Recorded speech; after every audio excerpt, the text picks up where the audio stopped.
नारदा के मैथुर सैमुअल के द्वारा जो एक स्टिंग ऑपरेशन किया गया था वेस्ट बंगाल के अंदर, जिसमें इस पोर्टल के द्वारा ये दिखाया गया कुछ वीआईपी नेता जिन्होंने पैसा लेते हुए वो साफ नजर आए।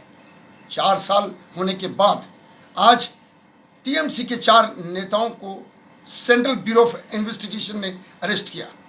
मैं ये बताना चाहूँगा कि जैसे ही उनके अरेस्ट होने की खबर कलकत्ता में लोगों के बीच में गई, टीएमसी के समर्थक कोरोना के इस महामारी में पूरी अनुशासन को भंग करके निज़ाम प्लेस जो कि सीबीआई का कार्यालय है उसमें पहुंच गए। और साथ साथ सबसे खास बात ये हुई कि मुख्यमंत्री जी ममता बनर्जी का उनको साथ मिला।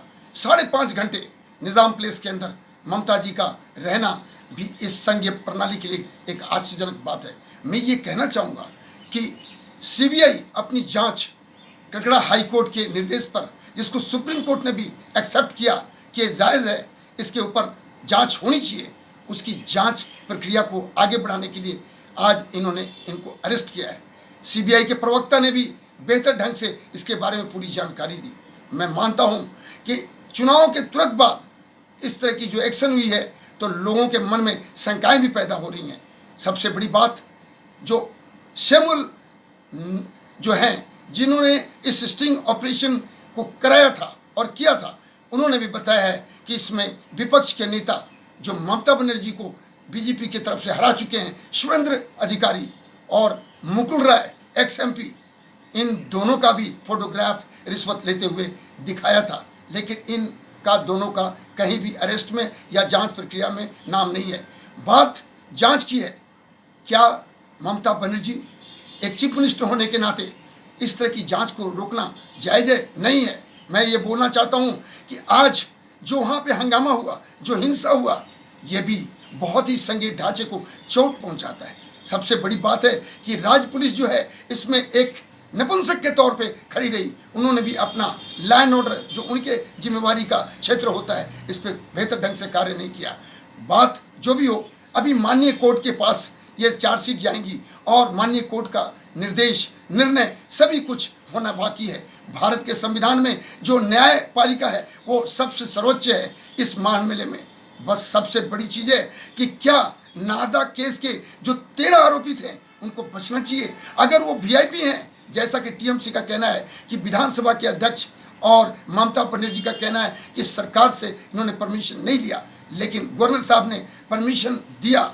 और इसमें कोई शक नहीं है कि अगर इस तरह की जरूरियत हाई कोर्ट कलकत्ता ने निर्देश दिया है तो इसकी पूरी तौर पे जांच होनी चाहिए। लोगों के अंदर ऐसी भावना न पैदा हो कि आम और वीआईपी में फ़र्क है। सबसे बड़ी बात यह है कि किसी भी हालत में, क्या चुनाव खत्म होने के बाद अगर कोई जांच प्रक्रिया आगे बढ़ रही है तो हिंदुस्तान की सबसे बड़ी एजेंसी है सीबीआई जो इन्वेस्टिगेट करती है, उनके काम को अवरोध पैदा करना एकदम सही नहीं है। मैं ये भी बताना चाहता हूँ कि आज महामारी है और इस महामारी के अंदर पूरी देश जो है अपने साथ इस महामारी के ऊपर नकेल कसने की तैयारी में। और जिस तरह की वहाँ पे भीड़ इकट्ठी हुई थी, जिसमें ममता बनर्जी भी जो कि एक चीफ मिनिस्टर हैं, वो जायज़ नहीं लगता है। सबसे बड़ी बात यह है कि अगर इसमें कोई गलत सीबीआई का इन्वेस्टिगेशन प्रक्रिया हो तो माननीय कोर्ट इसके ऊपर जरूर संज्ञान लेगा। अगर सुरेंद्र चौधरी भी, चाहे वो विपक्ष के नेता हों, बीजेपी के साथ हों, और अगर मुकुल सिन्हा भी जो पूर्व सांसद हैं, अगर इस तरह के इन्वॉल्वमेंट में हैं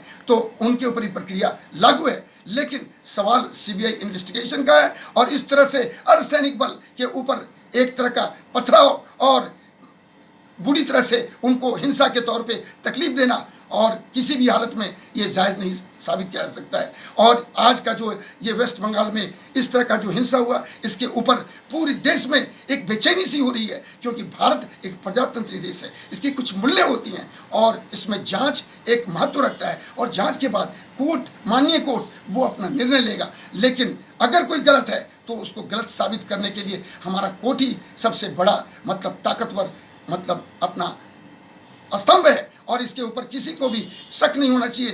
भारत का एक अपने इतिहास है और इस तरह का वेस्ट बंगाल में होना देश के लिए बहुत ही घातक साबित हो सकता है, इसका भी ख्याल रखना है।